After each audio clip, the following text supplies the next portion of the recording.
ગામના ધારાસભ્ય અને યુવા નેતા જિગ્નેશ મેવાણીએ એક જનસભામાં સંબોધન કરતા રાજ્યની ભાજપા સરકાર સામે આકરા પ્રહારો કર્યા છે।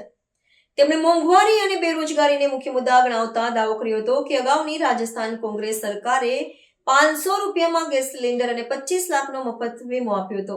આ ભયંકર બેરોજગારી અને મોંઘવારીમાંથી મુક્ત બનવું હોય તો કોંગ્રેસની સરકાર લાવો। બાજુમાં પડોશમાં રાજસ્થાનમાં અમારી સરકાર બની 500 રૂપિયામાં ગેસનો સિલિન્ડર આપેલો,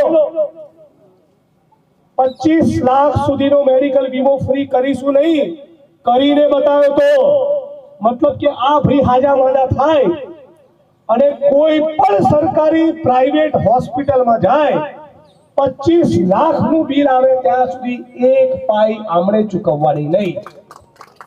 આવી સરકાર જોઈએ છે તો તમે જાગો, બેઠા થાવ ફૂંફારો ખાઈને અને સર્વ સમાજના લોકો નક્કી કરો કે જન આક્રોશ રેલીનું પણ સમર્થન કરીશું, કોંગ્રેસને મજબૂત કરીશું, પોતે મજબૂત થઈશું અને 2027ની વિધાનસભાની ચૂંટણીમાં ડંકાની ચોટ ઉપર કોંગ્રેસની સરકાર બનાવીશું।